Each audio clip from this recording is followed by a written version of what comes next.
everyone. Welcome back to another episode of yours truly, Trisha.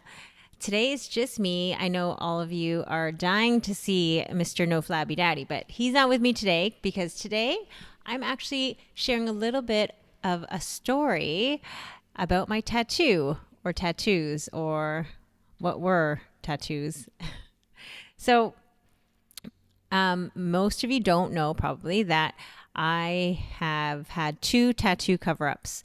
The first tattoo I ever had, I was, I think, 16. I did it secretly behind my parents' back. I went with girlfriends and I had no idea what I was doing. I remember we went into a tattoo parlor and we kind of flipped through the book and we all decided to get our astronomy sign. So I got a Gemini symbol, and it was the twins dancing on in the air with they look like angels, I guess. Anyway, I hid it from my parents for a very long time and into my 20s, and then I really didn't love it. It had no. I mean, yes, I'm a Gemini, but I kind of feel like there was a lot of resentment towards a tattoo. So when I turned 30, I decided, you know what, I'm going to cover it up. Also not putting a lot of thought into it. I just know I didn't like the Gemini sign, and so I got it covered up. It was hours and hours on a bed getting inked, and kind of freestyled it with an artist who I really admired at the time. He's no longer even in Canada. And we just got waves. We got some lotus flowers, and the waves were really to symbolize, you know, going with the flow and letting it go. And I had my just some symbolic letters and numbers that I put into this tattoo. Anyway, years go by, and then I start to feel the same way. Hey, you know what? I don't really love it. It's so big and dark. And at the time, when I had this cover up done, really dark ink was in, like dark, thick lines. And mind you, the artist who I admired at the time he had a heavy hand. So it was a really dark tattoo, and I didn't really love it after a while. So last year, now I'm 43, this year, 43, I decided I'm going to get it covered up again. Actually, not a full cover up. I'm going to get it fixed is what I called it. But there was some parts that were really covered up. And I met an artist who specializes in this technique of covering up. And you know, gone are the days where it would just be like this black hole that would cover up, you know, a tattoo. He really worked with the design of the previous artist and created something beautiful that I love. And it incorporates Noah's name. I have her birthday already on my back, but this tattoo, he really turned into something magical. And I love it. And it's a lot more, I think, feminine for me.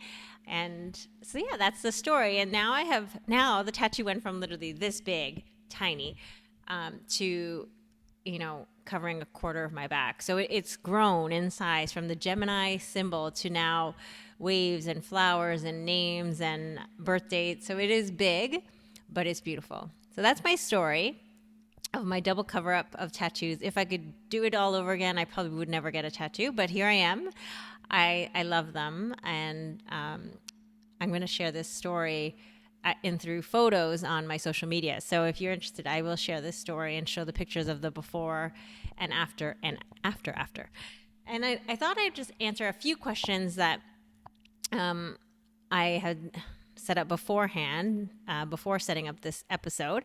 And these are most, I guess, frequently asked questions. And I think we all know the first one here is, does getting a tattoo hurt?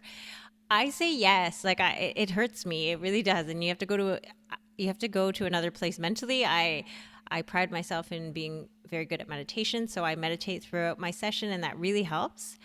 Second question, how long does it take to heal after getting a tattoo? You know what, I would say a week or so. Times have changed, because now this year when I got my tattoo, it was really simple. I didn't have to buy any special lotions or gels. It was just letting it heal on its own, and using fragrance-free lotions to help it heal, and then blow drying the tattoo so that it would dry and that it would just naturally heal. And actually, it was minimal scabbing. I think it also comes down to the artist. And this artist I used this time was very light-handed, and his technique was it was incredible that I really didn't have any scabbing. It was so good. I didn't feel that much pain. So what should I consider when choosing a tattoo artist? I think, looking at their work and their years of experience, speaking to people and seeing the art that this person has done, I think is so important, because I think nowadays everyone is a tattoo artist, or there's a lot of tattoo artists. So I think it's important to kind of see their work, really take the time in advance to maybe have it drawn on first and sit with that design for a while before you actually get inked with the needle. Okay. Are there any health risks associated? Yes, of course. I think, you wouldn't want to get a tattoo if you're pregnant, breastfeeding. If you have any other health concerns, obviously consult your doctor first. And also, even just right off the bat, I think it's important to go in at your most healthiest state, because you could be breaking down your immune system when you get a tattoo. You also want to be not so tired. You don't want to have a lot of drinks the night before. You don't want to be drinking during, because that thins out your blood. Again, your tattoo artist would know best, and always consult your doctor beforehand. How much does a tattoo cost? I mean, this is a very ambiguous. I think it can cost anywhere from $100 to a couple thousand, depending on how big you get, how experienced your artist is.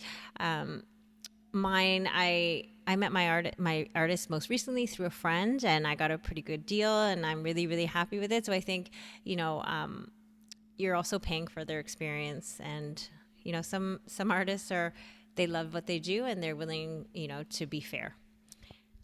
How often do I need to touch up my tattoo? I mean, I don't think I can answer this. I'm not an expert, but I feel like every 10 years you might want to touch it up, depending on how much it fades. Some people really love that look of a faded tattoo.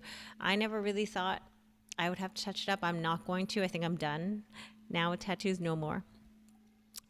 Can I still donate blood after getting a tattoo? Oh my goodness, I don't know. That's a good question. I don't think so, but again, talk to your artist or talk to your doctor, and they could probably advise you better. But that is my story. I've answered the most frequently asked questions.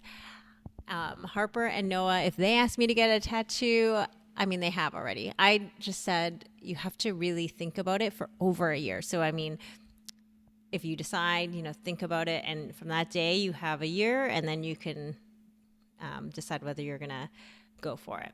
That's my advice. Thanks for listening.